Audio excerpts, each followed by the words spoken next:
Hello, everyone. Welcome to the show. We have a good one today. But first, I want to say hello to everybody who's here. I guess I should pull the chat up in front of me to do that.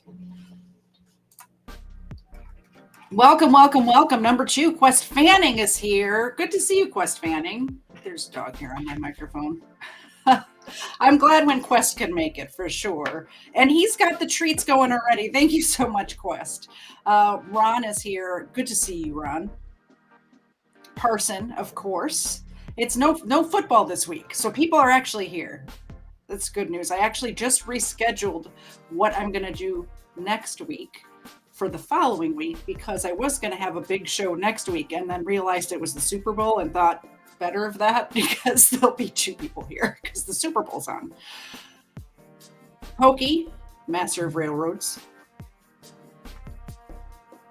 Sparky. I'm glad you could make it live, Sparky. I know you usually are part of the replay crew, so it's good to see you live. Society Red. If I missed anybody, I'm sorry, but that's who's here right now.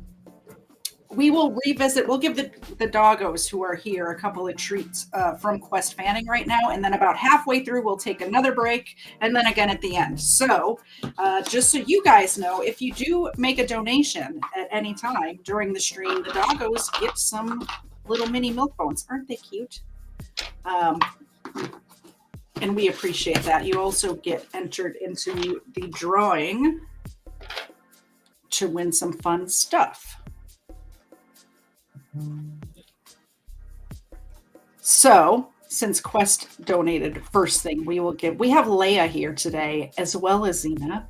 So we will give Leia, also known as Samuel L. Jackson, because she sort of looks like Samuel L. Jackson, a milk bone right now.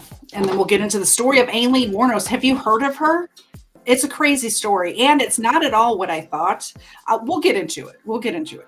Trust me, it's not what you think. All right, Zena. Can you do it? Yes, you can do a shake. That's for Mr. Quest Fanning. You remember him? Samuel L. Jackson. Hi. That's for you. And I'm back. Thank you, Quest. I appreciate it. Okay, 2 more from Ron, and then we'll get into the story. Thank you, Ron. I appreciate it. Do a touch. No, do touch. Thank you. Here's one for you.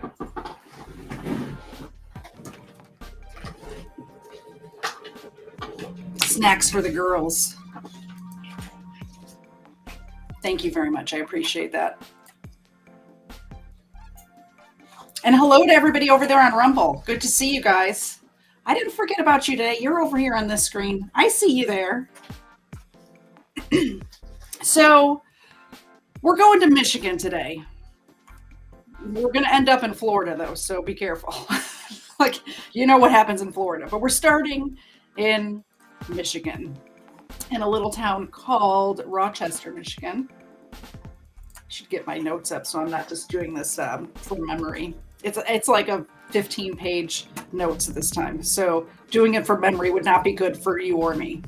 So Aileen Carol Pittman, excuse me, was born on February 29th, 1956 in Rochester, Michigan. A leap year baby. I wonder, do we have any leap year babies in the chat? Do I have anybody who listens to my show that was born on February 29th? I always thought that was so fascinating. There was a girl in my class that when I was little, who was a leap year baby, and we would, make fun of her because she would, only has a birthday every 4 years or whatever. Anyway, not make fun of her, but like, you know how kids do. So Aileen Wuornos was also a leap year baby. She was born to her mother, Diane Wuornos, her mom was born in 1939. Diane was 14 years old when she married Aileen's father, 18-year-old Leo Pittman. On June 3rd, She married him on June 3rd, 1954. Like I said, she was 14, he was 18. I don't know if I mind that as much as, remember that one case we covered where, which one was that? It was the Amber Alert one, where the mom was like 18, had Amber when she was 18, and the dad was like 39 or something like that. That's a bit much, right? This is not so bad, although her parents were very bad, so maybe I'll take that back. Uh, Diane gave birth to Aileen at the age of 16. Aileen never met her father. Her father skedaddled right after Aileen's mom got pregnant with her. So this is outside of Detroit. So there's Detroit down here, and Rochester's up here.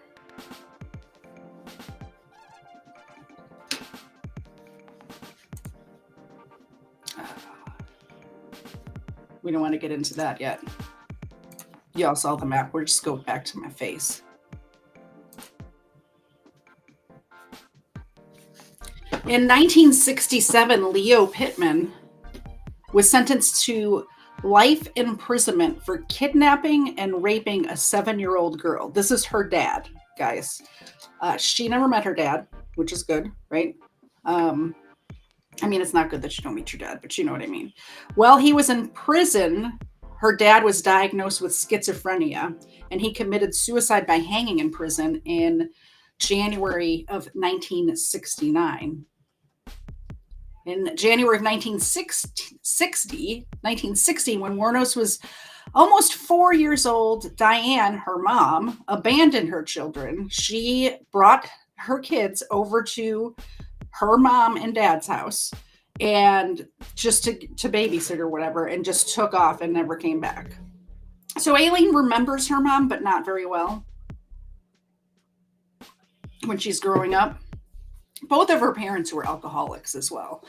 And like I said, her dad had schizophrenia. So I'm just trying to let you know the background where this woman is coming from. I'm not trying to, there's a lot of stuff we're going to get into at the beginning of this show. And I just want to make a disclosure, I guess, that none of the things I say are to excuse her for what she did.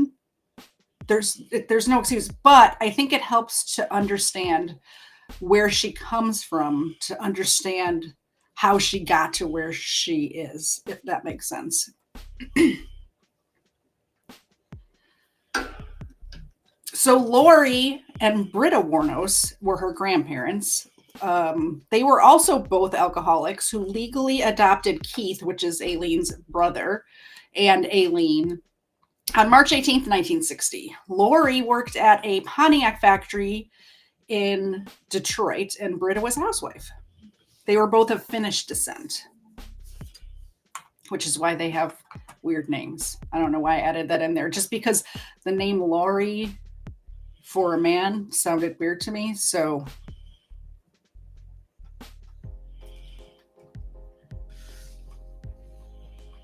Lori would sexually abuse Diane. Remember, Diane is his daughter, Aileen's mom. There's like a whole convoluted family tree in here, so I'm sorry if we're not following, but it's very difficult. So Lori, Aileen's grandfather, would sexually abuse Aileen's mom.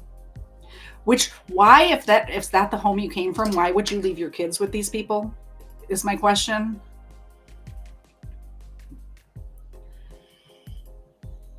It is unclear if Leo, her biological grandfather, or Leo, her father, or her biological grandfather was actually Aileen's biological father. So nobody knows, because Diane was being sexually abused by both of these men at the same time, who Aileen's actual father is. So her actual father may be her biological grandfather. I told you it was a weird family tree. I warned you. So by the age of 11, some sources that I read said 9 years old, Wuornos started engaging in sexual activities in her school in exchange for cigarettes, drugs, and food, because her grandparents who adopted her and her brother were not taking care of her. She also engaged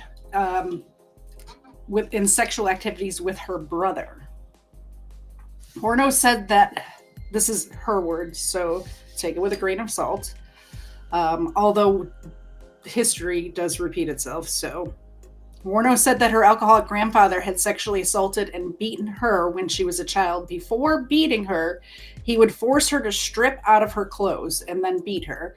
Also, it wouldn't go very long in between beatings, so she wouldn't have fully time to heal before he beat her again. So it was just injury on top of injury on top of injury. She was being sexually abused by many people. And she came from a really crap childhood. In 1970, at the age of 14, she became pregnant after a friend of her grandfather's raped her. Wuornos gave birth to a baby boy at a home for unwed mothers on March 23rd, 1971, and the child was immediately taken from her and placed up for adoption. A few months after her son was born, she dropped out of school. So this is at the age of 14, is her highest level of education.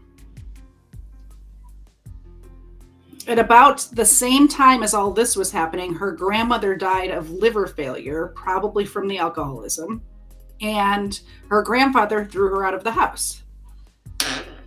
She began living in the woods near her home. There was, I guess, I didn't really look too much at the map, but it must be like a wooded areas near here. So she began living in the woods. She built a little shelter out there. Michigan gets really cold in the winter, so living outside in the winter does not sound, in Michigan, does really anywhere, but doesn't sound like a good time. She supported herself through prostitution, which, like I said, she started at the age of 11. When Aileen was 18 years old, she left Michigan. She's like, I can't take another winter. I'm out of here, which was my thoughts exactly when I left Chicago. I can't take another winter. I'm out of here. But I wasn't living in the woods, so a little different. My breaking point was when I shoveled my car out to get to work and a snowplow came through and plowed it back in. That was my breaking point. And I didn't spend another winter in Chicago after that. So she hitchhiked to, first place she went was Jefferson County, Colorado. And we know this from her criminal record. She's got a DUI from Jefferson County, Colorado, disorderly conduct. She fired a .22 caliber pistol from a moving vehicle. Then she got bail for all of that and didn't appear in court. She skipped town. In 1976, she hitchhiked from Colorado to Florida, where she met 69-year-old yacht club president Louis Fell. This is where her whole life could have turned around. Like, she meets this old rich guy. I mean, she was 20 years old at the time. He was almost 70, but he's a rich guy. Her whole life could have turned around at this point, right? It did not.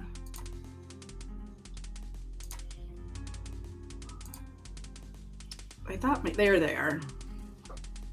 There they are. That's Louis Fell and Aileen. And this is their wedding photo that was printed in like a local paper. Unfortunately, well, they got married a few months after they met, but they were unfortunately only married 9 weeks because Aileen hit Louis with his own cane, and he kicked her out of the house and filed a restraining order. Apparently, he was giving her like an allowance to spend every day, but she wanted more money, and like the allowance was like $60 a day or something in like 1976 money. So like a lot of money every day to spend. She wanted more money. They got into a fight about it, and she grabbed his cane and hit him with it. So that marriage didn't last long, 9 weeks. He kicked her out, filed a restraining order. She went back to Michigan.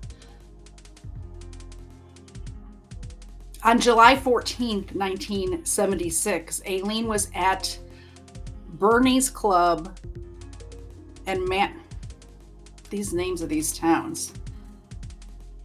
Macelona, this town, Macelona, Michigan. This is not near where she grew up. When I was first reading it, and I didn't look up where the places were when I was reading the book. It wasn't until I went back and was making these notes that I started looking up the places. I was thinking this was just like another suburb of Detroit, but it's not. It's all the way up here, like north of Traverse City. And she's from like all the way down here near Detroit. So she was up here. She was at this Bernie's Club, it was called. And she threw a cue ball at a bartender's head, which is... it didn't hit the bartender, thank goodness, but she threw it so hard that it stuck in the drywall. That's how hard she threw it. I don't know how hard you have to throw a cue ball at somebody to have it stick in the drywall, but I'm guessing enough to like probably would have killed the person or injured them a lot, you know, if it would have hit the bartender. A few days later, on July 17th, Aileen's brother died. Her older brother died of cancer, but Aileen received $10,000 of 1970s money, or 1976 money, from life insurance. He was in the military, and I guess you automatically get a life insurance policy when you're in the military, and she got $10,000, which I looked up. $10,000 in 1976 is worth about $53,000 today. So a good chunk of change she got.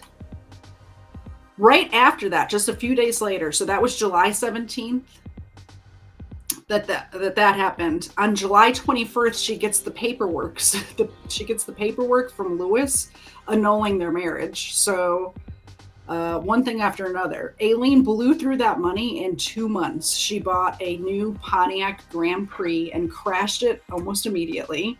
I did look up the MSRP of a Pontiac Grand Prix in 1976. It's a gorgeous car. And the MSRP on a new one of those back then was $5,223. I would totally drive that car for $5,000. I kind of want it right now. It's kind of sweet. Look at that. Look at how many bodies you could fit in that trunk. That's probably why she got it. That's like, you'd fit at least 5 or 6 in there.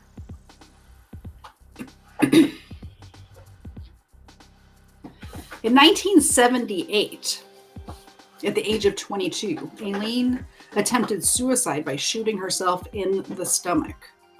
Between the ages of 14 and 22, she had attempted suicide 6 different times.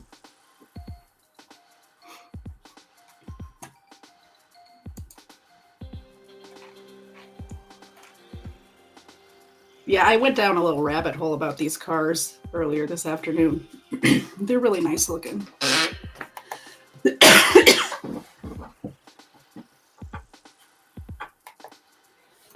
All right, let's get a little bit into her criminal record. So I wanted you guys to understand, because we're gonna get into what she did and how she acted.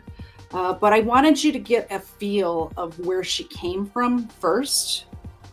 Like I said, not that it's an excuse, but I don't think I've come across another serial killer or criminal. And, you know, it's always nature, nurture, that sort of stuff. But I don't think I've come across another person in doing all this research on these people that had such a horrible childhood as she did.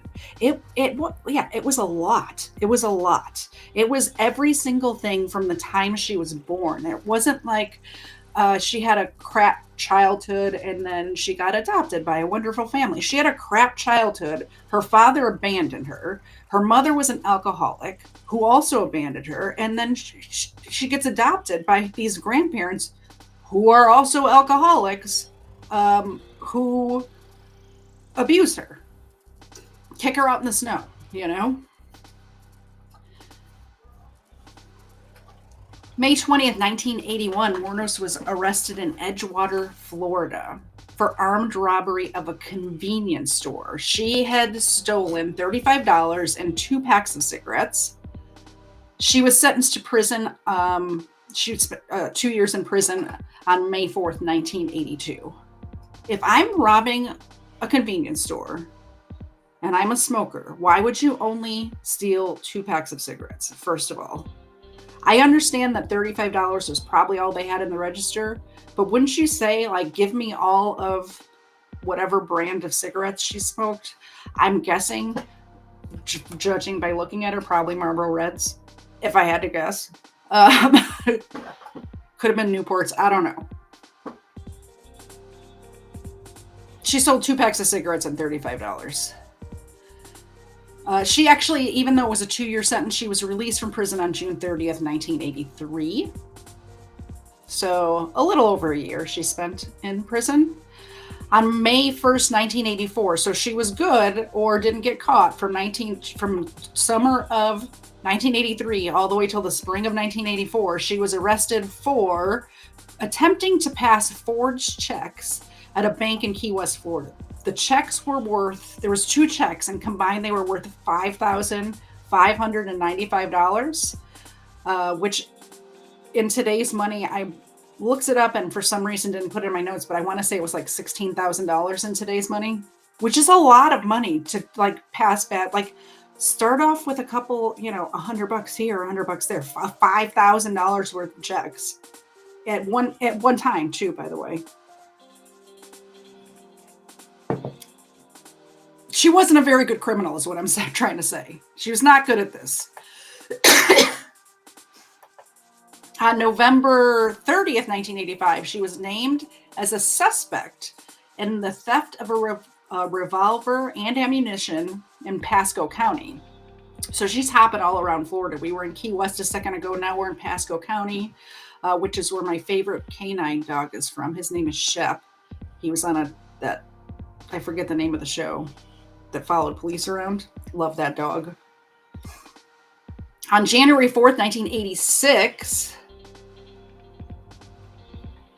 Wuornos was arrested in Miami and charged with car theft, resisting arrest, obstruction of justice, and providing identification bearing her aunt's name. So providing false identification. Miami officers also found a .38 caliber revolver and a box of ammunition in the car. On June 2nd, 1986, in Volusia County, the sheriff's deputy detained Wuornos for questioning after a male companion accused her of pulling out a gun and demanding $200. Now, this story is kind of crazy. So she was with this guy and tried to rob him.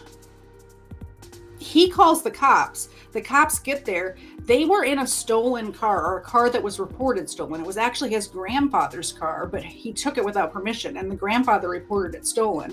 So the cops didn't do anything about the armed robbery that she just tried to commit, because they arrested him for having a stolen car and then let her go, which is a little crazy to me. I guess she was more believable. I'm not sure. Or they just thought he was a bad guy. I don't know. Wuornos was found to be carrying spare ammunition, and the police discovered a .22 caliber pistol underneath the passenger seat. So she got arrested for having the gun, but not for the armed robbery. In 1986, she was 30 years old at this time, by the way. She met 24-year-old Tyria Moore, a motel maid at a Daytona Beach gay bar called the Zodiac. Oh, I'm skipping ahead.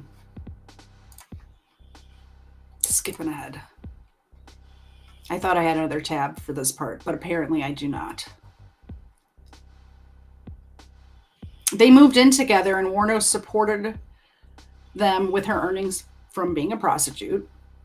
On July 4th, 1987, Daytona Beach police detained Wuornos and Moore at a bar for questioning regarding an incident where they had been accused of assault and battery with a beer bottle. And on March 12th, 1988, so we're going all the way from, where did we start? was like 1983 or 1984, all the way to 1988. It's just one thing after another after another. Wuornos was accused a Daytona Beach bus driver of assault. She claimed that he pushed her off the bus following a confrontation. Moore was listed as a witness to the incident. We're going to take a quick break, give the doggos some treats. I saw a few people come in. Quest Fanning again. Thank you very much, Quest.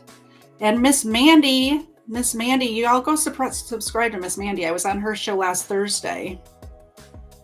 And Quest Fanning again. So 3 treats for each. Thank you very much. 1, 2, 3, 4, 5. One more. 6. Hey guys, I got good news. You got to wake up for it. You got to wake up, guys. Oh, they're up. They're awake. Do a shake. There's one for you. You do a shake. Thank you. Okay. Okay. There's one for you. I'll put it there. Put that there. Thank you. Thank you. Say thank you, Quest and Miss Mandy. Say thank you, Quest and Miss Mandy. Thank you, thank you, thank you all so much for supporting the show. I really appreciate it. Okay. And the doggos definitely really appreciate it. For sure. All right, we're getting to the actual murders. We're kind of rolling through this background because I have some videos to play here in a little bit that are going to take a little bit more time. But we don't have very much from before. Also, I really tried to find, I know these men were missing, and I'm sure there has to be news stories from it, but I couldn't find any like local news coverage. I usually try to find, you know, the archive. There's websites that I go to that have like archives, news footage from different places and stuff like that. But I couldn't find any on this case, which is crazy because it's a really well documented case. It's a pretty famous case, and you would think they'd be archived somewhere or in the usual places. You know what I mean? But I couldn't find them. I'm actually just interested to see them. So if anybody comes across them, send them my way, even though I've already covered it. So Wuornos murdered 7 men within a period of 12 months. All of these men were motorists between the ages of 40 and 65. Aileen's method of prostitution was, she would, instead of just like the normal, how hookers normally do, you know, harlots, how they are, how they normally are like standing on the side of a road where the prostitutes are scantily clad and like the guys go and pick them up and know that they're prostitutes. That wasn't her MO at all. What she would do is she would hitchhike wearing like normal clothes, like normal 1980s clothes or whatever. And then once she was in somebody's truck or car, then she would proposition them for sex. She wouldn't. My point being that these guys didn't know they were picking up a prostitute. They thought they were picking up a hitchhiker. By the way, don't pick up hitchhikers. It's not the 1980s anymore. It's just not worth it. Also, don't hitchhike. What are we doing?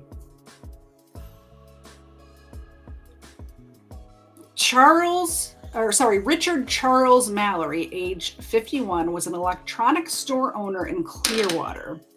He was murdered on November 30th, 1989.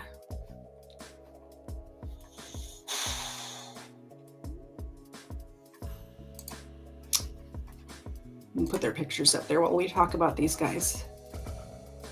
He's definitely the one that set it all off. And I'll give you my opinion as we go through, but I really think that this guy attacked her. And I think these other men were collateral damage. I think this guy attacked Aileen, and I think that something snapped in her head, and these other 6 men were collateral damage, so to speak. I don't think they were picking up, these other guys were picking up prostitutes.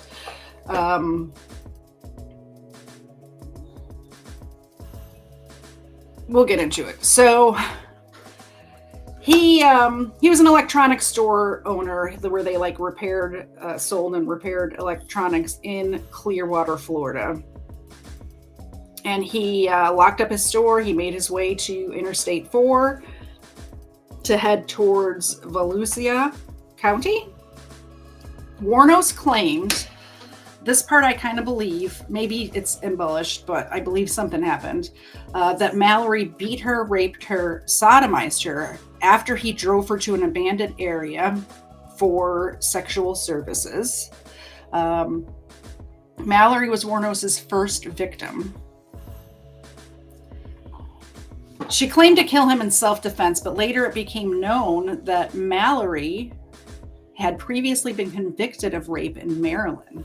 2 days after the murder of Volusia County Deputy Sheriff found Mallory's abandoned vehicle. So he had a criminal record of rape and sexual violence towards women going back years. He spent time in prison for it.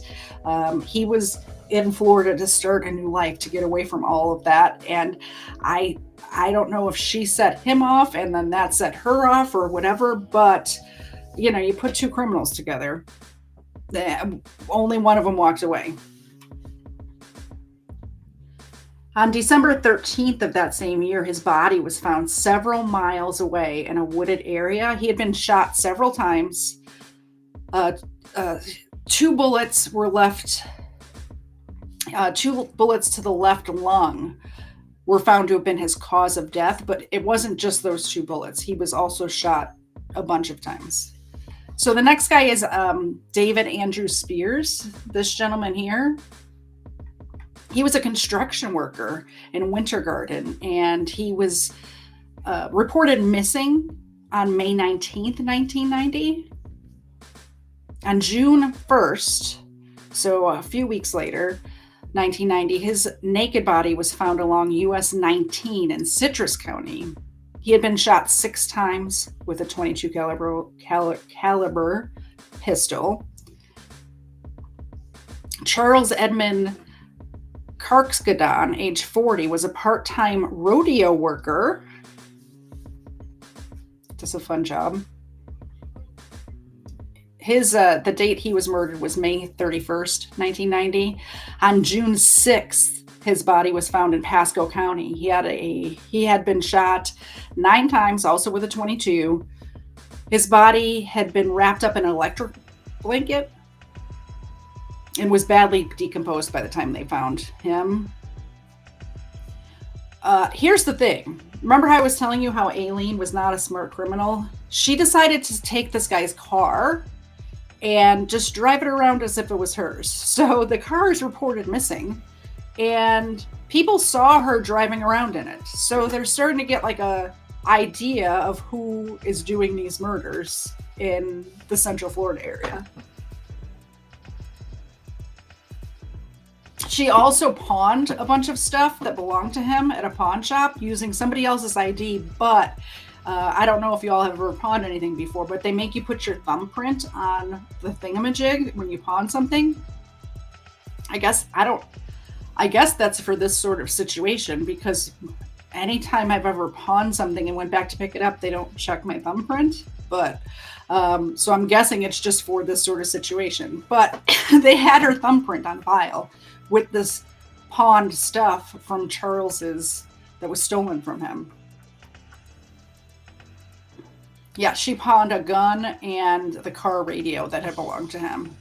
So Peter Abraham Seams, age 65, was a retired merchant seaman. I can talk today. In June 1990, Seams left Jupiter, Florida for Arkansas. He left Arkansas for Florida. He was going from Arkansas to Florida to pick up his girlfriend and then take her back to Arkansas. This is why I'm thinking he wasn't picking up a prostitute, because if you're going to see your girlfriend, why on earth would you pick up a prostitute when you're almost to her house? You're almost there. Like, he's going to meet his girlfriend to pick her up to bring her back to Arkansas. On July 4th, 1990, his car was found in Orange Springs, Florida. Moore and Wuornos were seen abandoning his car. They're both driving around in these stolen cars from dead people. It's crazy to me that they didn't get caught sooner.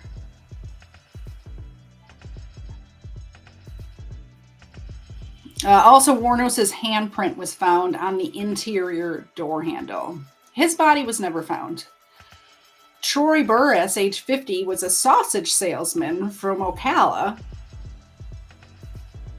Not as much fun as a rodeo guy, but still a sausage salesman. On July 30th, 1990, he was reported missing.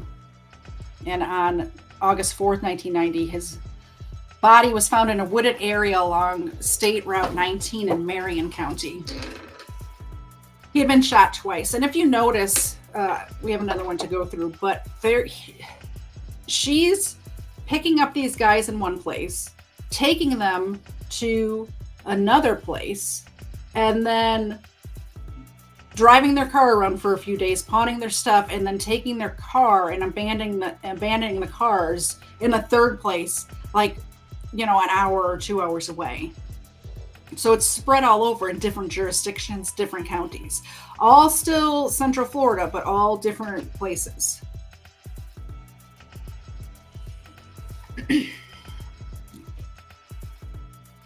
Charles Richard Humphreys, he went by the name Dick, so Dick Humphreys, age 56, was a retired U.S.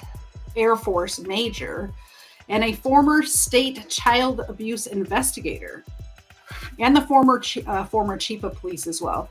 He was murdered on September 11th, 1990. On September 12th, 1990, his body was found in Marion County.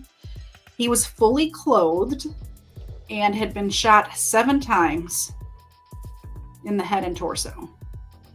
This is another reason why I'm saying, this guy was fully clothed. He was not trying to rape her like she claimed at one point. He was fully clothed. I don't think he was picking up a prostitute. I'm pretty sure he just thought he was picking up a hitchhiker.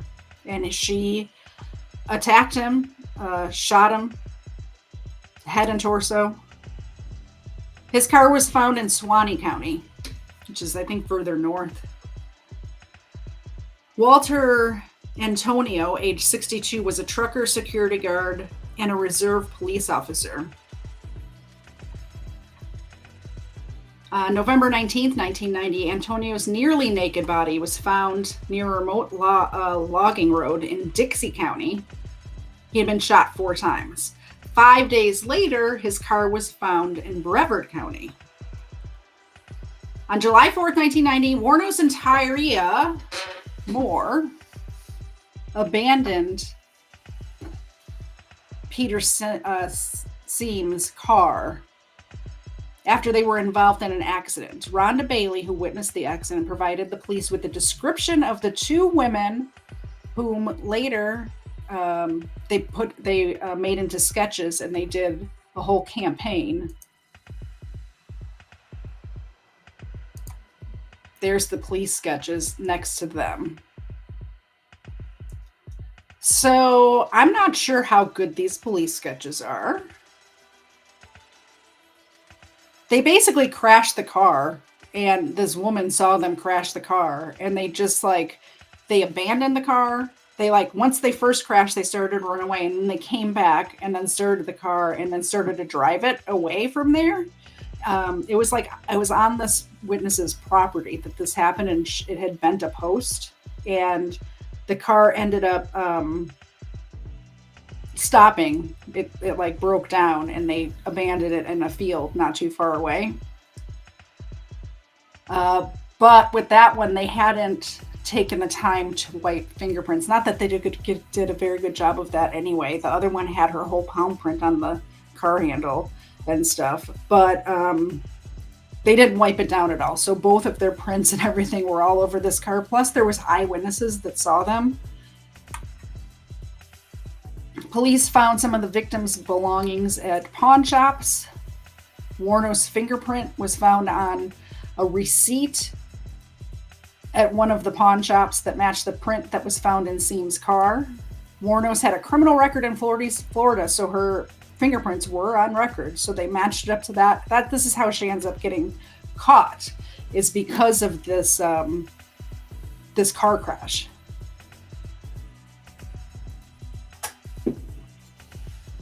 On January 19th, 1991, Wuornos was arrested at the Last Resort Biker Bar in Volusia County on the pretext of an outstanding warrant. She had used a fake name. The fake name was Lori Grody.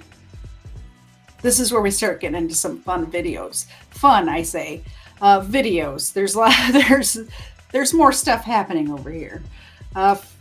Before I start this, I want to say hello. I saw a couple people on Twitch. Welcome, Twitch viewers. We don't get many of you. I appreciate you being here. If you like true crime, come back again next week at 4:30 on Sunday, Eastern.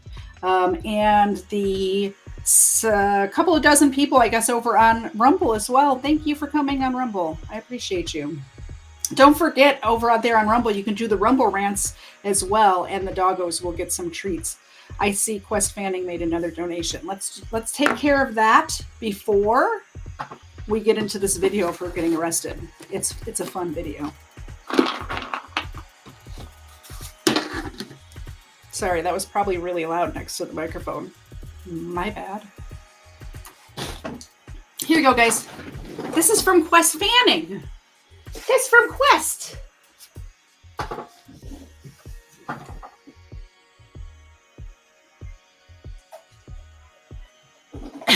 Leia did not want to wake up for that one. She wasn't having it. She did, but she wasn't too sure about that.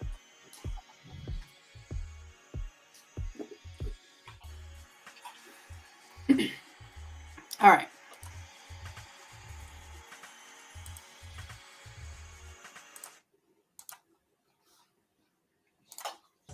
There's no choice but to take Aileen into custody. Oh no. Did I not turn off? Hold on. I think I know what's happening. YouTube has this new thing where if you don't turn off the yeah, I did that already. Just on the fire and call in a dog. Now this hunt's over with. He coaxes Aileen outside for a smoke. We walked out of the last resort bar and they took us both down and threw us on the side of the truck.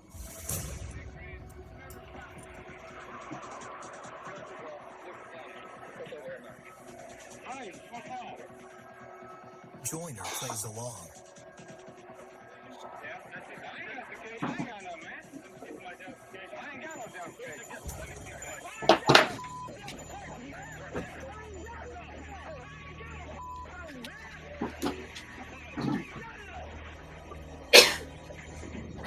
Joyner is thrown in the back of the squad car with Aileen. He has one last shot at getting her to talk. What's going on, girl? I don't know what's going on. Why are they talking about a warrant?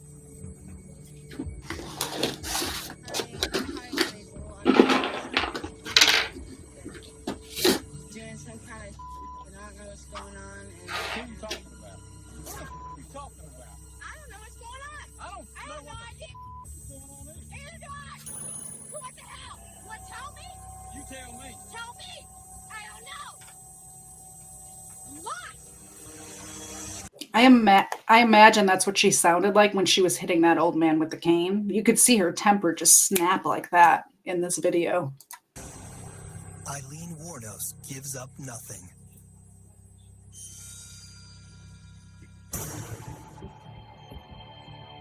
With no incriminating statements from her, the best police can do is book her on the outstanding warrant for carrying a concealed weapon 4 years prior. So I thought what was interesting about that clip was the the way you could just see her temper just switch on a dime like that. I have a Rumble request that I'm going to fulfill right now. Again, thank you so much, Rumble people, for being here. And I do take your requests very seriously. The terrorist was requested. So I switched Leia out for the terrorist, Ava. And we're going to give them another treat. Ava, somebody on Rumble, Smith loves you. Loves you. Can you do a shake? Can you do a shake? I have it right here. You got to do a shake. Shake. There you go. There's your favorite terrorist. And thank you, Erica, for becoming a monthly supporter on Rumble. I appreciate you so much. Holy cow. We're getting donations from every direction. I got them on YouTube. I got them on Rumble. And I just got another one from Colonel Angus. I should have Ava here more often. She's bringing in the big bucks. Thank you very much for the $20 donation, Colonel Angus. You're the best.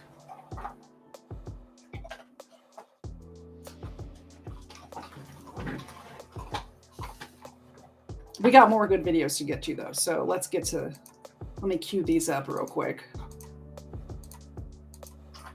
I got to close some stuff, though, because my computer was struggling to play that video. We don't need Rochester anymore. We don't need that. We don't need that. All right. What are you guys thinking so far about it? This story's really crazy, right?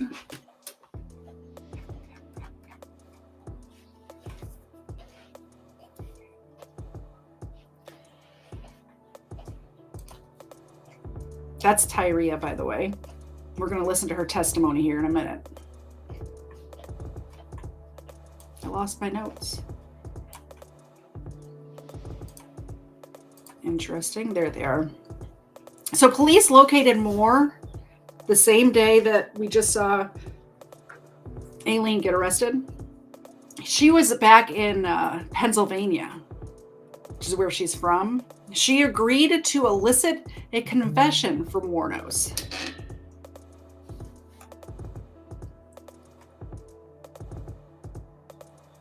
In exchange for immunity from the prosecution and returned to Florida. The police put her up in a motel under police guidance. She made numerous phone calls to Wuornos, pleading for help in clearing her name.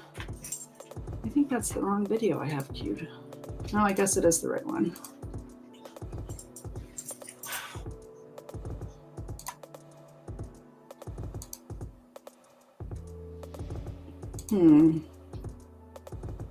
It's this one. My bad. Colonel Angus, I saw it. I said thank you. You're texting me.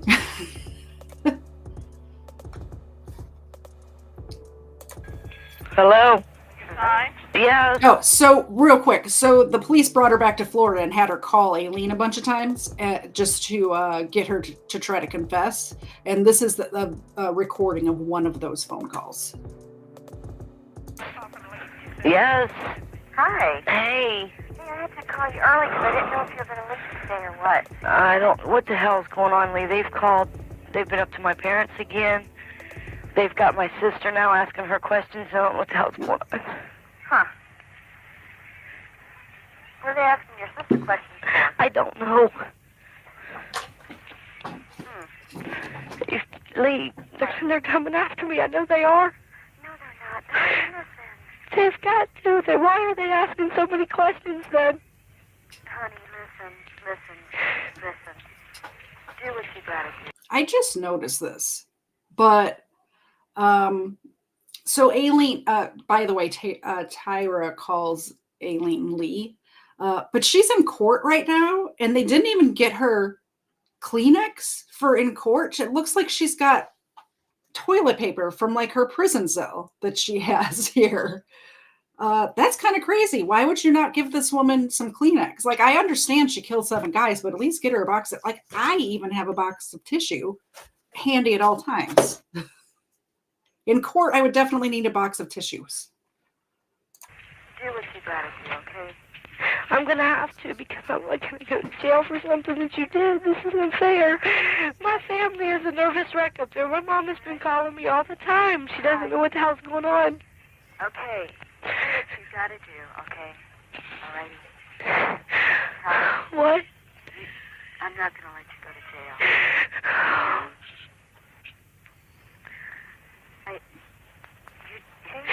You evidently don't love me anymore. You don't trust me or anything. I mean, you're going to let me get in trouble for something that I didn't do? I said I'm not. Listen, quit crying.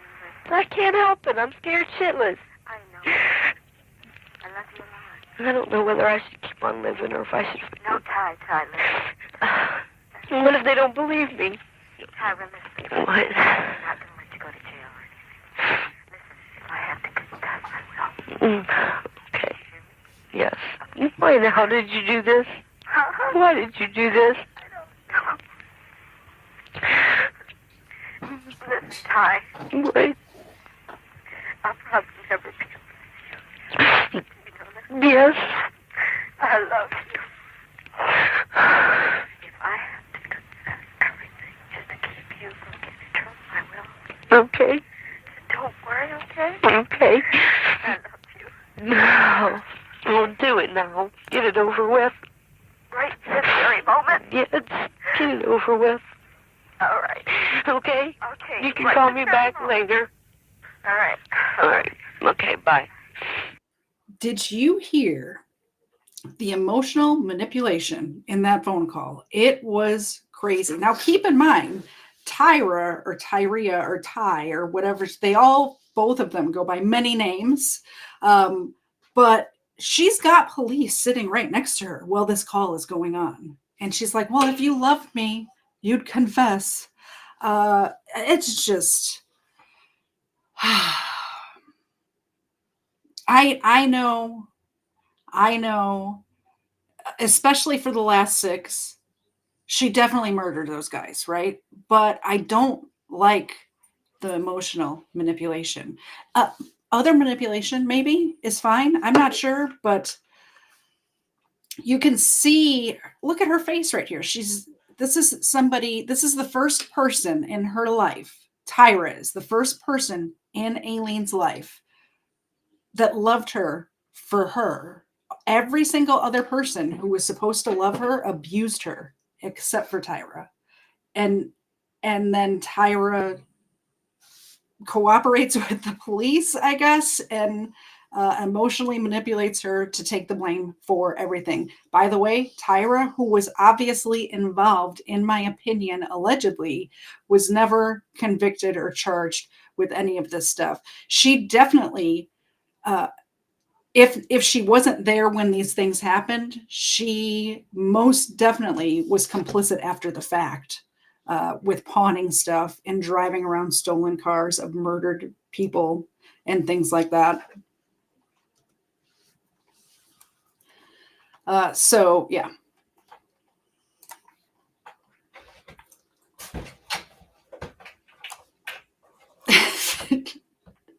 Ava's knocking on the door to get out now. She was knocking on the door to get in. Now she's knocking on the door. It's a closed door. She's like a cat like that. If there's a closed door, she doesn't allow it. No closed doors. Something much better is happening on the other side of the door at all times. So 3 days after that phone call that we just listened to, on January 16th, 1991, Wuornos confessed to the murders. She claimed the men had tried to rape her, and she killed all 7 of them in self-defense. All right. There's a weird side note here. In November of 1991, Wuornos was legally adopted. Keep in mind, this is like a 40-something-year-old woman. Was legally adopted by a 44-year-old Aileen Wuornos, who saw her photo in a newspaper and went through the paperwork to legally adopt her as her daughter. I bring this up. That's the weird side note. I bring this up because it comes up later.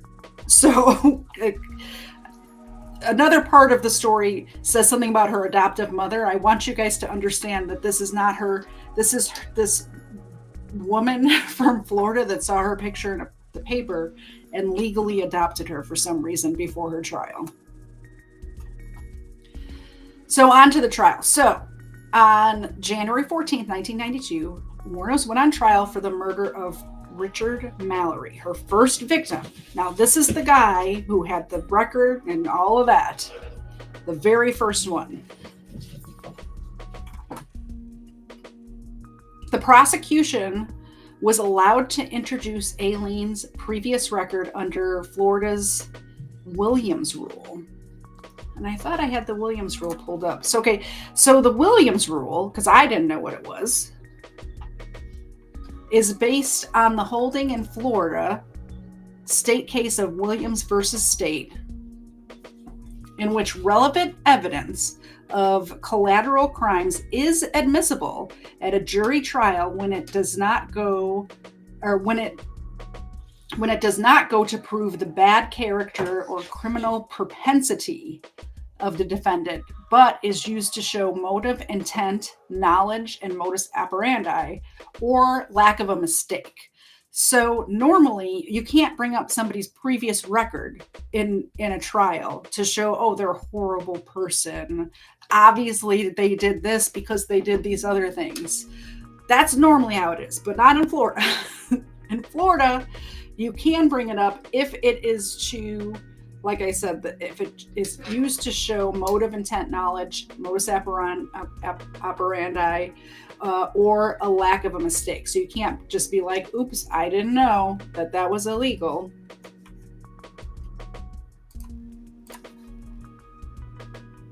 Wuornos's defense made efforts during the trial to introduce evidence that Mallory, the victim, was previously convicted for attempted rape in Maryland and served a sentence in a maximum security facility, providing remediation to sexual offenders. Records obtained from the Correctional Institute showed that from 1958 to 1962, Mallory was committed for treatment and observation as a result, resulting from a criminal charge of assault with intent to rape.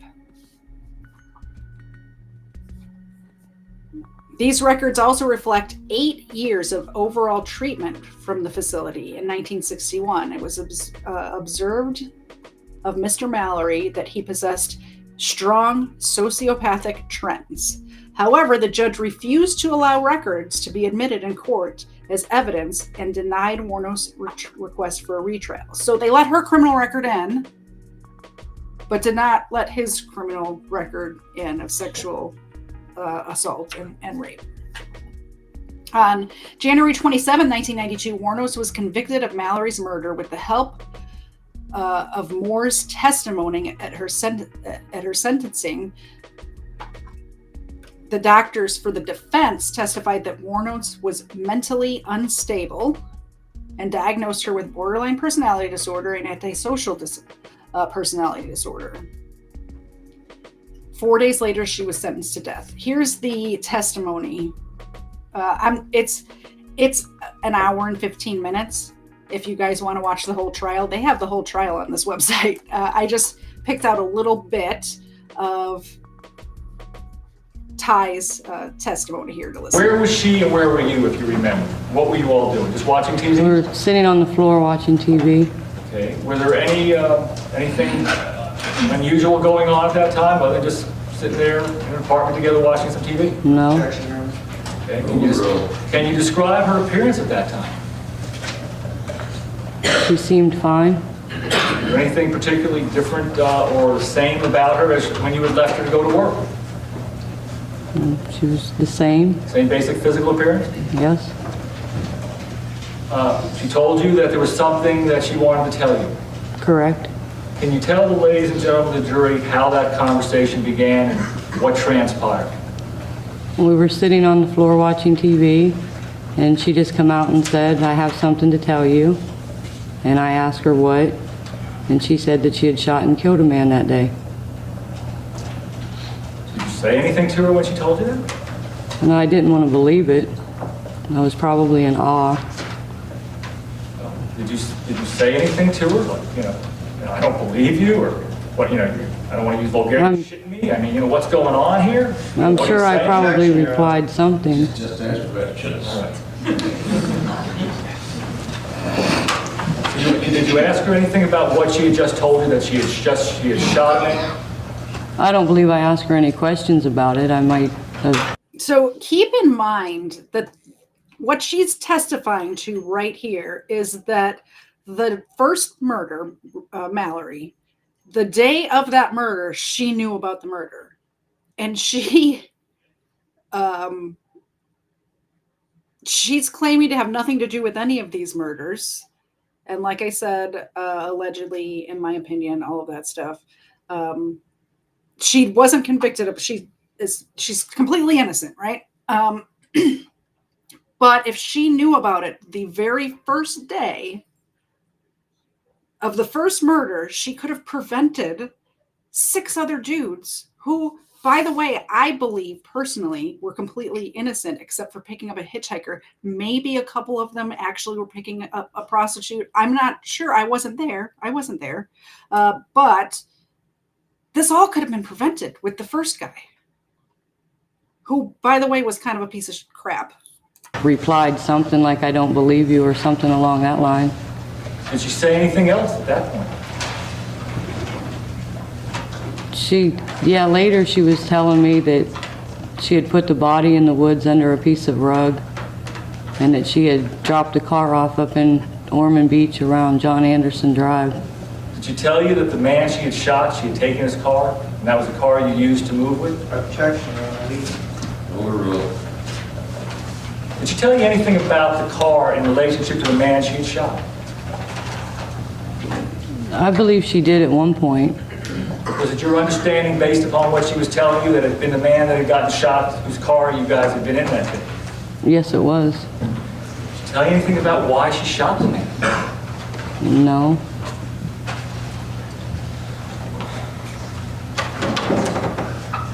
Now, during that evening, as this conversation was going, So that answer was very important too.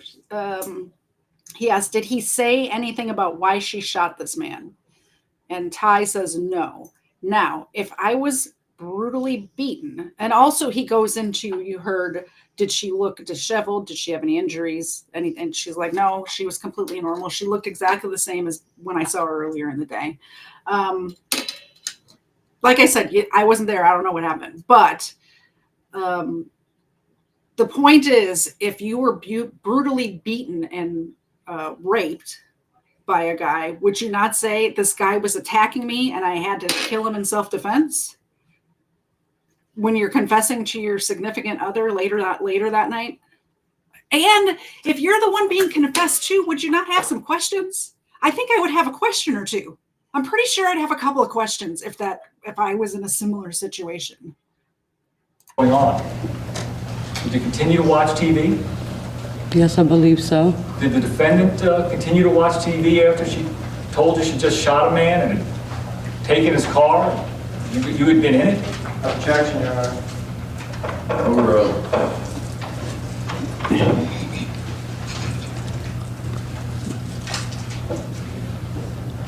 Can you repeat the question, please? I'm trying to understand what is happening in that apartment, in that garage, as you're being told by this defendant that she shot a man. Can you just describe that in your own words? We were just sitting around watching TV, drinking a few beers. It was That's a when she told you? typical evening.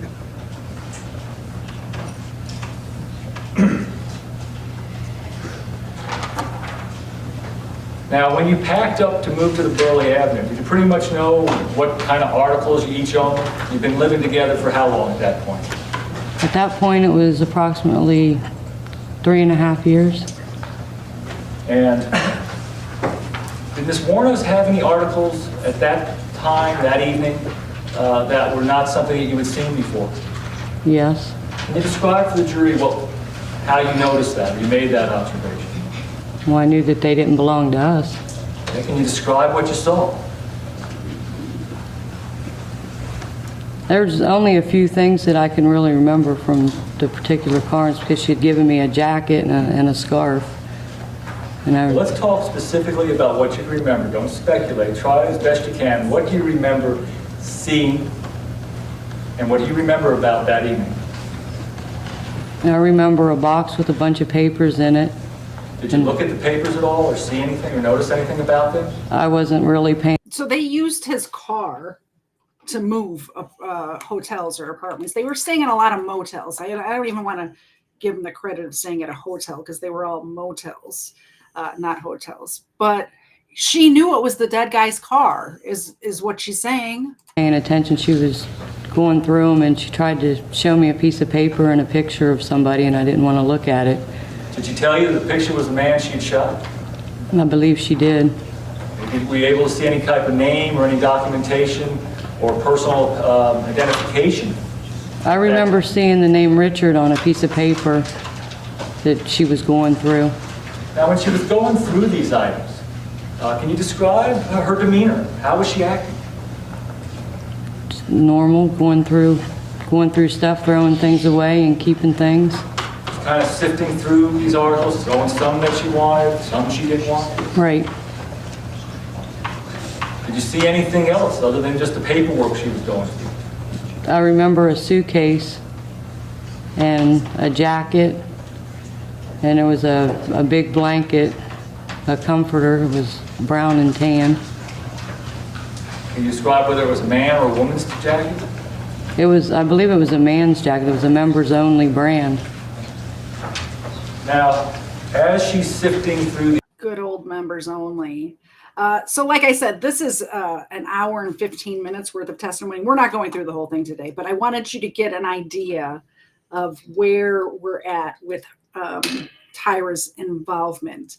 I'm not making any assumptions. I'm not telling you anything. All I'm saying is it seems weird to me, and that's it. So on January 27, 1992, Wuornos was convicted of Mallory's murder with the help from Moore's testimony. At her sentencing, psychiatrist said that she's mentally unstable. So, she's got the anti-personality or antisocial disorder and the borderline personality disorder. I just combined those two and made my own disorder. 4 days later, she was sentenced to death. On March 31st, 1992, Wuornos pled no contest to the murders of Charles Humphreys, Troy Burress, David Spears, and she said she wanted to get right with God. Now, the weird part about this is she pled guilty, but she had no plea deal in place. So normally when people plead guilty, it's because they want to get away from having like the death penalty or something like that. But she didn't make a deal before she pled guilty because I believe her lawyer did not know what he was doing personally. He didn't seem like a very good lawyer, in my opinion. And in a lot of people's opinion, actually. Why would you not get something in place with the prosecution to forego the trial for 4 murders? He didn't. This is her going into court to do that plea. Wuornos was led from Marion County Jail. She gave no indication that she would plead no contest to 3 murder charges, instead talking about dropping her public defenders and hiring private attorney Steve Glazer. But only seconds after being named her attorney, Glazer surprised everyone and told the court that Wuornos wanted to change her plea. With her adoptive mother watching on, the nation... Yeah, that's the adoptive mother I was talking about. With her adoptive mother watching on, that's why I had to tell you about that woman that legally adopted her as an adult. It's not her actual, we went through her whole childhood with her mom, and then her grandmother adopted her and all that. That's none of these people. These are not, the adoptive mother is not somebody from Michigan. It's some lady in Florida. First known serial killer pleaded no contest to killing Dick Humphreys and Troy Burress in Marion County, and David Spears in Citrus County. Legally, the no contest plea is viewed as a guilty plea, and because there is no plea agreement, Wuornos still faces the death penalty in each case, an unusual legal prospect that Judge Thomas Sueya was obviously aware of as he carefully questioned Wuornos about her decision. I have made peace with my Lord, and I have asked forgiveness. I am sorry that my acts of self-defense ended up in court like this, but I take full responsibility for my actions. It was them or me. I am sorry for all the pain that my actions have caused. I am prepared to die if you say it is necessary. But I am not By pleading guilty, it appeared that Lee Wuornos was in reality hoping for mercy and forgiveness, but that is not what happened. I sentence you in case number 91-463 to death for the murder of Troy Burris. Case number 91-304. I sentence you to death for the murder of Charles Humphreys. Case number 91-112, Citrus County case number. I sentence you to death for the murder of David Spears. Thank you. And probably see, I'll be up in heaven while y'all are rotting in hell. We will handle that. Okay, there will be an automatic appeal. You have the right to an appeal. Mr. Glazer, is that going to be handled by you or the Your public wife and defender? kids get raped. I would ask that you would Right point in the the public ass. defender's office. This is another example of her snapping like this, going from all sweet and nice to crazy bee in a matter of a minute. Not even a minute, a second. Office. Okay, Handle the appeal. I'll appoint the public defender's office to handle the appeal. There's one other thing that I want to say that I think... By the way, she was talking to the jury with that last comment. She looked right at the jury and said that. Office. Okay, Handle the appeal. I'll appoint the public defender's office to handle the appeal. There's one other thing that I want to say that I think needs to be said. I know I was raped, and you aren't nothing but a bunch of scum. Therefore, these proceedings are now Putting concluded. somebody who was raped to death, fucking motherfucker.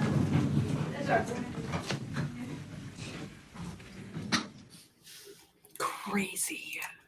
Clinically. Crazy. Could you imagine talking to a judge? I'm surprised she didn't get contempt for that. Personally, I would have held, if I was the judge, I would have held her in contempt for that. That's just me.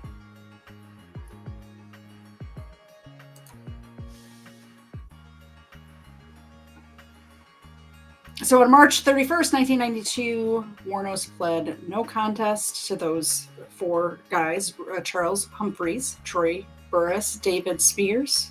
Or sorry, it's three of them. I can count.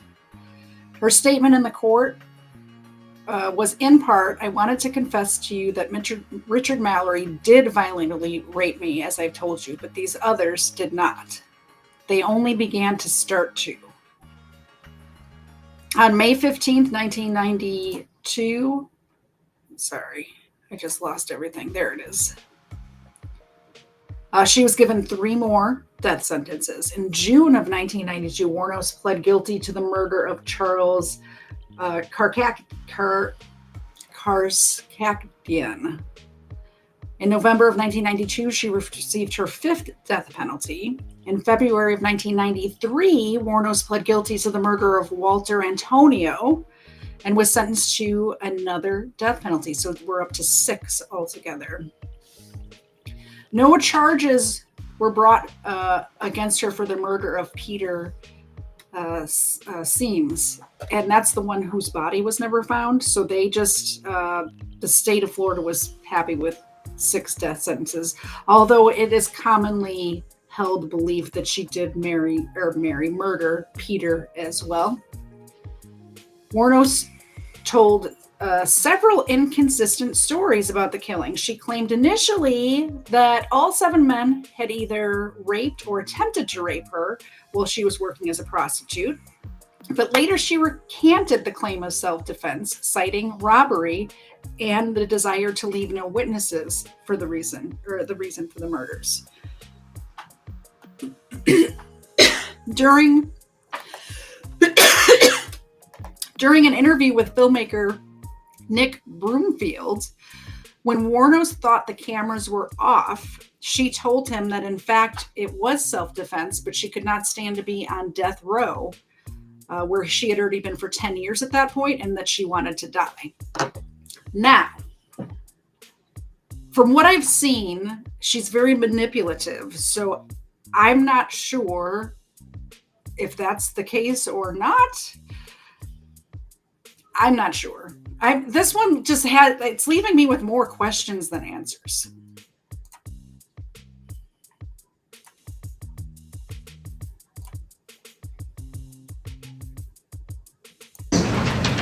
Okay, first of all, I'd like to say that this is her statement in the sentencing for those other gentlemen, by the way. We're not, it's like, this is another like very long one. I just picked out a little portion of it to watch with you guys.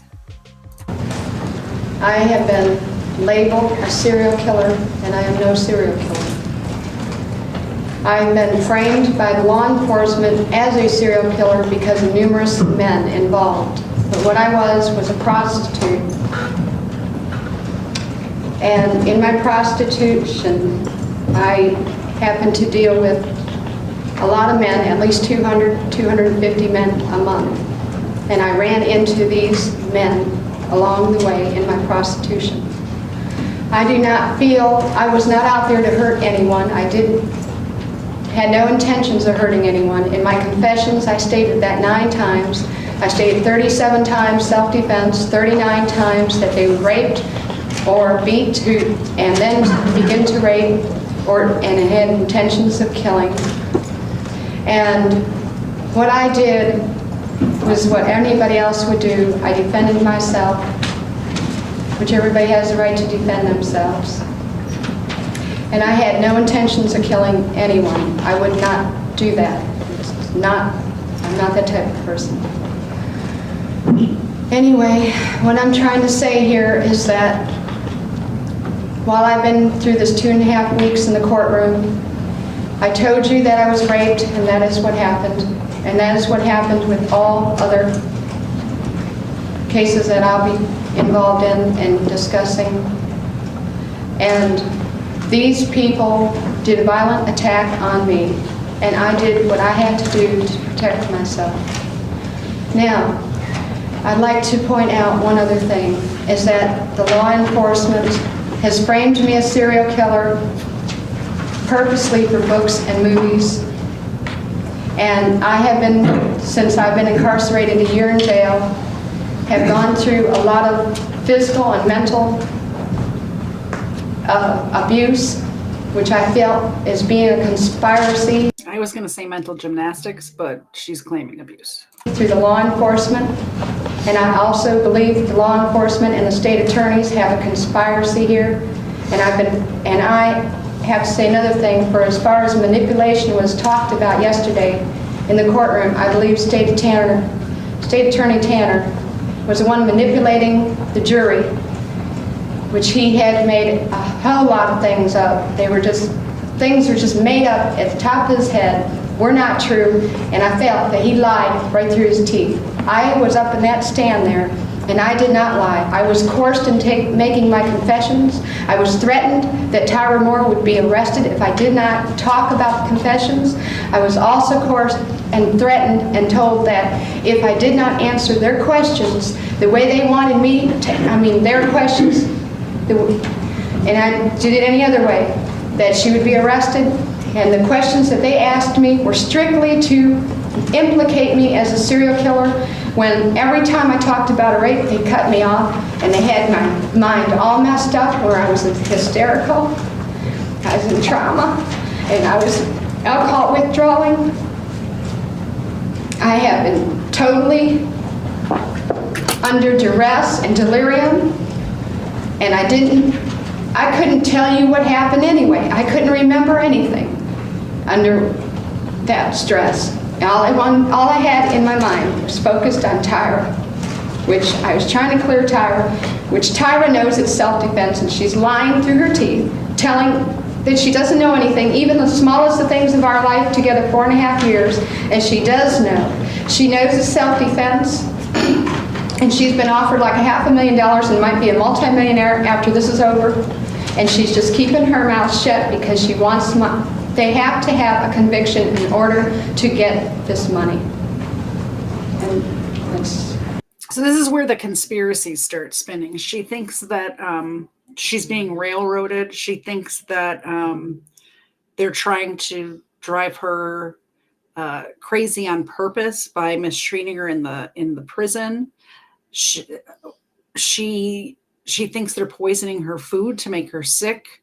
She thinks that they knew that she was killing men and just let her clean up the streets, in her words, so that they could sell the rights to a movie, which the movie is called Monster. There's a couple of documentaries as well, but there's a movie that was made with what's her name? Somebody just said it in the Rumble chat. Oh, Charlize Theron. That's right. I just watched that movie yesterday. I like to do all of my research before I watch a movie about it. I did see that movie years ago, and I thought it was a great movie.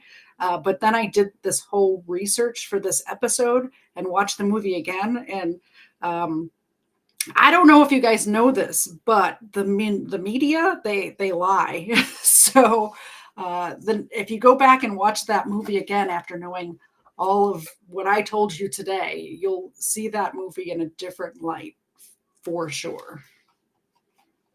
All I got to say, I'm not a serial killer. Your Honor, we have some observations. I guess I should go first. Okay.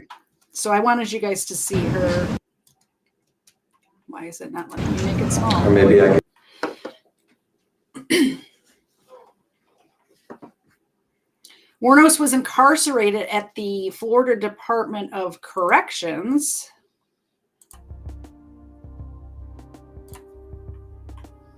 in Broward Correctional Institute on death row for women. Then she was transported to Florida State Prison for execution. Her appeal to the U.S. Supreme Court was denied in 1996. In a petition, a 2001 petition to the Florida Supreme Court, she stated her intention to dismiss her legal counsel and terminate all pending appeals. Her words, "I killed those men, robbed them as cold as ice, and I do it again too. There's no chance in keeping me alive or anything because I'd kill again. I have hate crawling through my system. I'm so sick of hearing the she's crazy stuff. I've been evaluated so many times. I'm competent, sane, and I'm trying to tell the truth. I'm one who seriously hates human life, and I would kill again." Well, her attorneys argued that she was not mentally competent to make such a request. Wuornos insisted that she knew what she was doing, and a court-appointed panel of psychiatrists agreed. In 2002, Wuornos began accusing the prison matrons of tainting her food with dirt, saliva, and urine. She said she had overheard conversations among prison personnel trying to get me to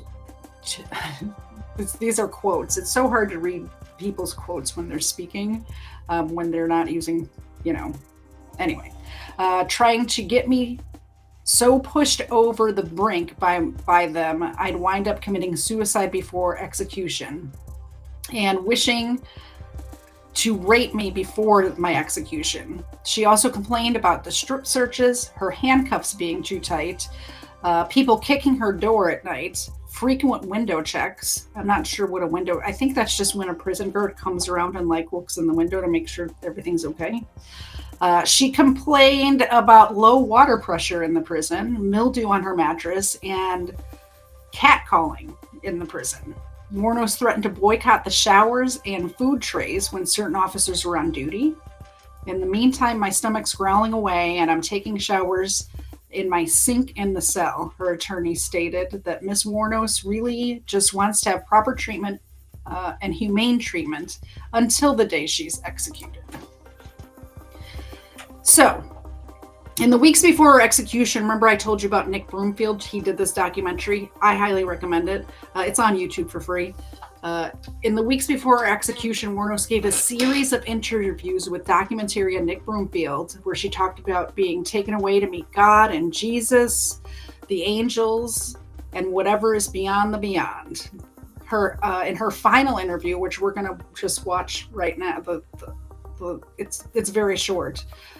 She complained about being tortured, the food poisoning. She's talking about sonic pressure being pumped into her cell every time she tries to write something. You'll see. She's obviously not sane. I don't think she should have been executed, not because she didn't kill the guys, but because she was insane. I think that she was not mentally competent to be executed. And I did not think that until I saw this interview and also heard her final statement before they put her to death. I was thinking, like, I don't think that all of her marbles are there. I don't think we should probably... And you guys know me. I am usually all for the death penalty, for sure. When people, kill people like this, usually all for it. I don't think I am in this case. And I changed my mind on this case while researching it. Like, this interview's cuckoo. Oh, you know what? Before we hear her final words, Xena needs some treats from Parson and from Major Victory. Before we do, I gotta leave you on a cliffhanger, so you stick around. Let me give Xena some treats. Hey, Xena. Oh. Hey, Xena. You want a cookie? You want 2? We'll give you 2. You okay? You want this? You gotta at least sit up. You're so lazy.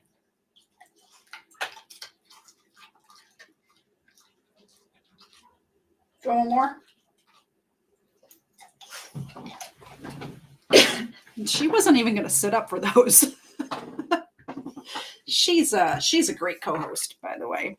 All right, here's the.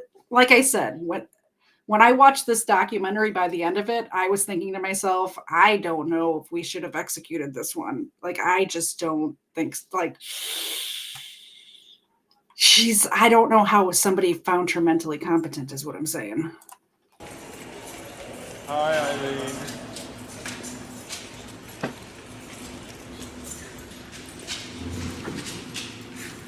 Hi.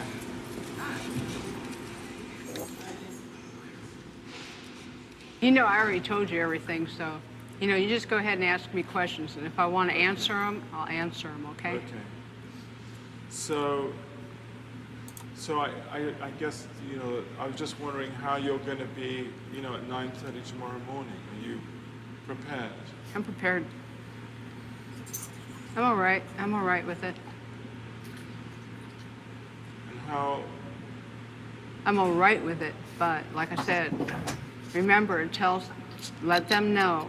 Just a side note, she should have stayed married to that millionaire long enough to get braces, is all I'm saying. Just long enough to get braces, and then hit him with the cane. We're like, just wait and get the braces first.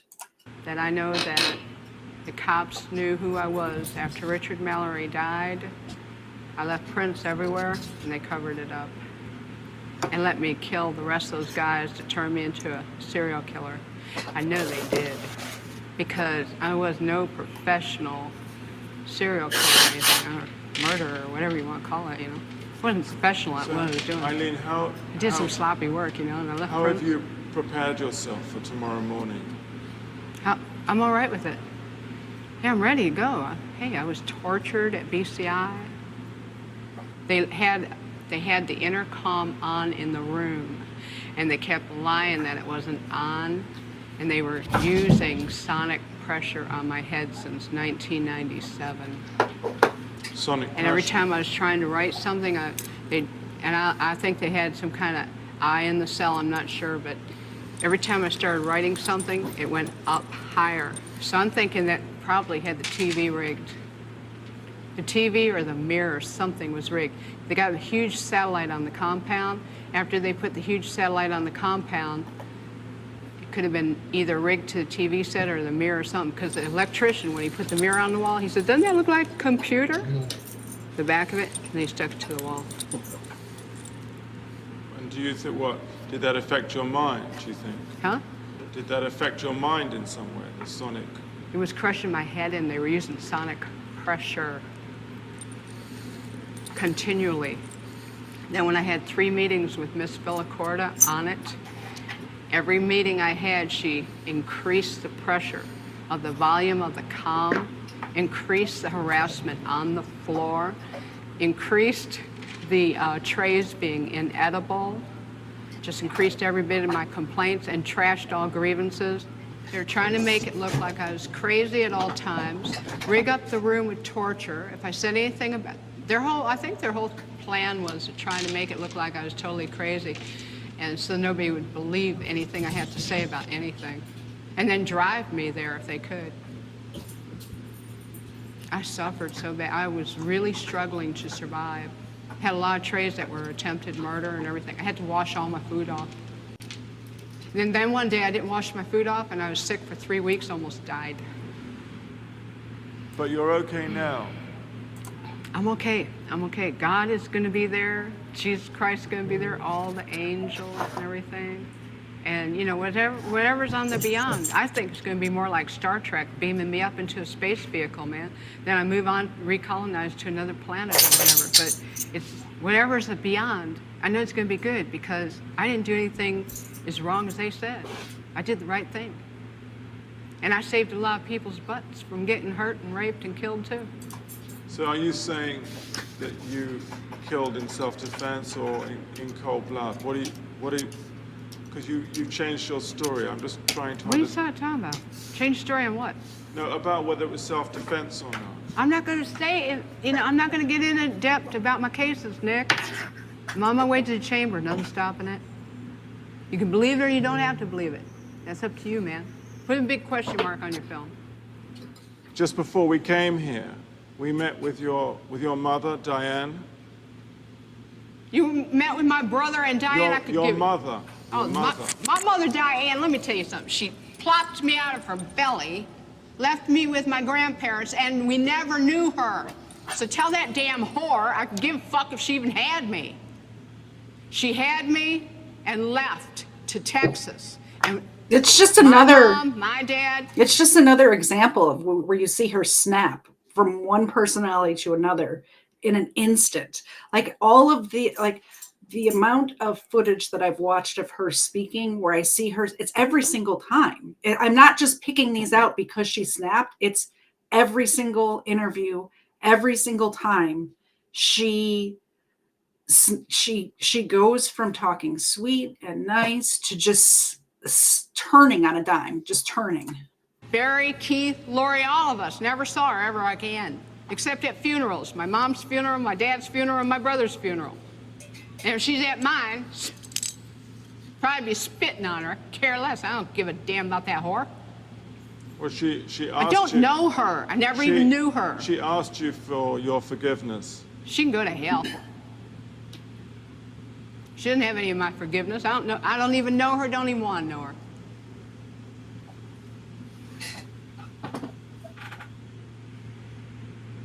My only interview concerns are about cops letting me kill. So if you don't ask me about that, I'm going to cut this interview. Ask me about the cops. What more is there to say about the cops? What more do you want to say about the cops? A lot of stuff. Did you know that they were surveilling me before I killed? And then I knew it?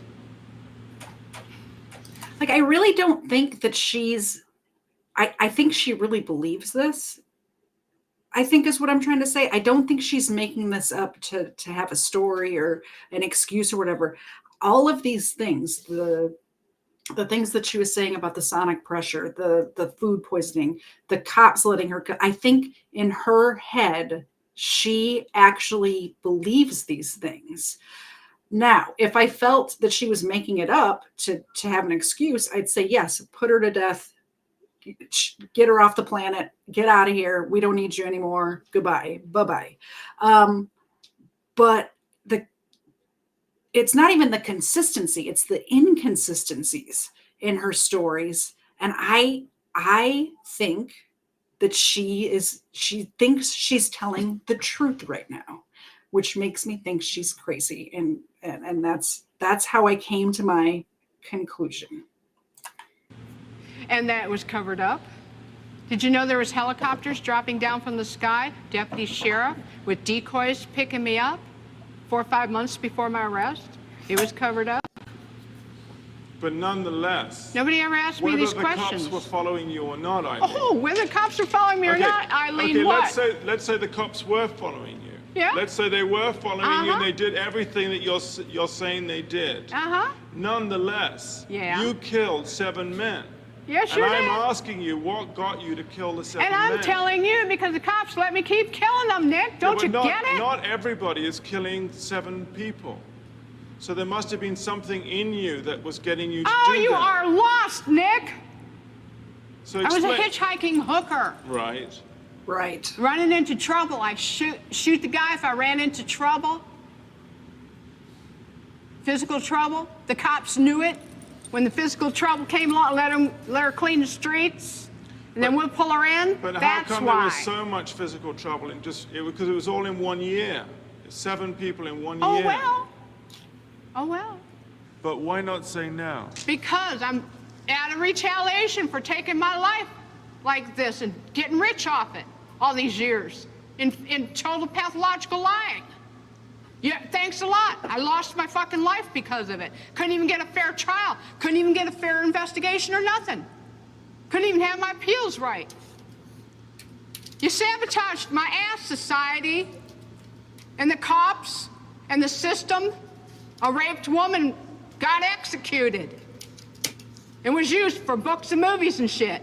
Ladder climbs, re-election, everything else. I got a big finger in all your faces. Thanks a lot. You're an inhumane bunch of fucking living bastards and bitches, and you're gonna get your asses nuked in the end. And pretty soon it's coming. 2019, Iraq's supposed to hit you anyhow. You're all gonna get nuked. You don't take Indeed, Iraq did not hit us in 2019. fucking human life like this and just sabotage and rip it apart like Jesus on the cross and say thanks a lot for all the fucking money I made off of you. And not care about a human being and the truth being told. Now I know what Jesus was going through. They've been trying to tell the truth, and I keep getting it stepped on. Concerned about if I was raped, I'm not giving you book and movie info. I'm giving you info for investigations and stuff, and that's it.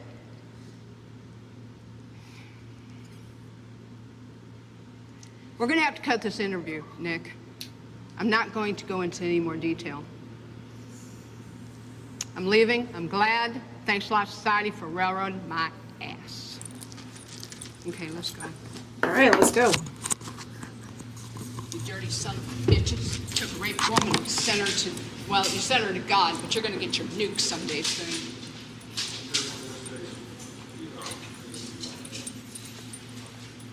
Hey, Eileen. I'm sorry. I'm sorry. So, I believe she believes herself.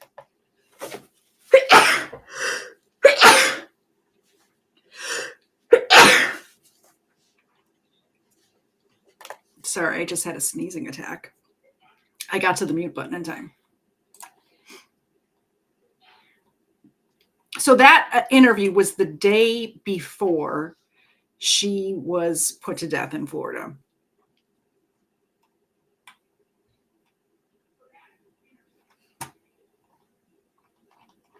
And just to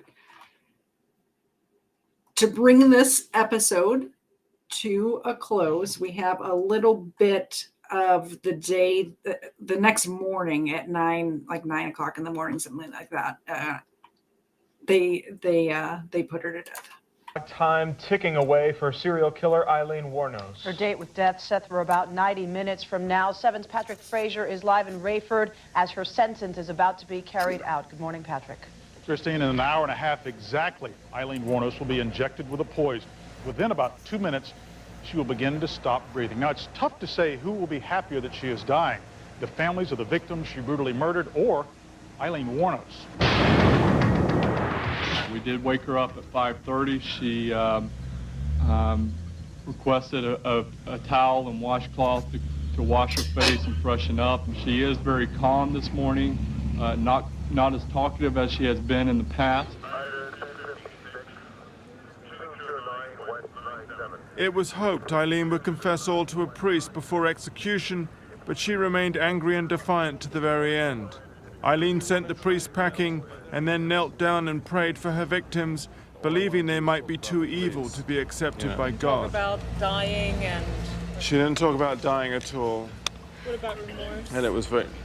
All she wanted to do was to talk about the police. And I just formed the impression that here was somebody who has obviously lost her mind, has totally lost touch with reality, and we're executing a person who's mad. And I don't really know what kind of message that gives. I found it very disturbing. And we watched her skin turn from a sort of a pale flesh color to a grayish blue tones. Is everybody ready? Good. I'm ready. At 9:47 this morning, the case of the state of Florida versus Aileen Wuornos was carried out at Florida State Prison in a very professional and humane manner. During Aileen Wuornos' brief 1-minute final statement, she alluded to the fact that she would be sailing away with the Rock. She'll be back with Jesus Christ, like on Independence Day, on June 6th, just like the movie, on the big mother ship. I'll be back, I'll be back. So that was it. That was her last words. Like I said, I don't think that this was a person of sound mind. Like dude just said, her last words were, yes, I would just like to say I'm sailing with the Rock. I will be back, like Independence Day with Jesus, June 6th, like the movie. Big mothership and all. I'll be back, I'll be back. That's not a sane person's last words. So she died from lethal injection on October 9, 2002 at 9:47 a.m. She hasn't been back yet. We are going to keep an eye out. I'm not sure if she meant June 6th of that year or a year. Maybe it's this coming up year. I'm not sure. I guess we'll find out. Anyway, thank you all very much for coming. Zena, come say goodnight to the people. Come here. Come on. She decided not to stay in her spot. Come on. From Zena and I to you guys, I hope you have a wonderful rest of your weekend. I don't need kisses, though. Nope. Coming up next week, because it is Super Bowl Sunday, we're going to have a Crime Land episode before the Super Bowl at 4:30 Eastern. Zena and I will. If somebody wants to join me, just let me know. You can come up as well. And all right, hop down. Thank you. So we'll do a Crime Land episode next Sunday. And then the week after that, I have Big Daddy Frank coming on. Frank from the Let's Be Frank YouTube channel is coming on to talk about Jessica Lunsford and the wonderful work that Jessica Lunsford's dad has done to prevent child predators from being on the street since Jessica's passing. We also have, we're going to have to schedule Friday Night Crime and Game Night. I'm not sure which weekend we're going to do it yet. I'll know more tomorrow. I'm having a tiny procedure done tomorrow. So if you're the praying type, please just say a little prayer that everything goes well. And after that, we're going to see how the healing goes. And we will decide if we're going to do the Friday Night Crime and Game Night this coming up weekend, or if it will be the following weekend after that. We're going to have to make a game time decision, but I'll let you guys know sometime mid next week when that'll be happening. We have the DC Sniper case coming up. We have Richard Ramirez coming up. That's the stuff that I'm working on right now. So remember, every weekend, 4:30 Eastern on Sundays, I'm here live And please come back and join me sometime. I appreciate you all. Have a good night, guys. Bye.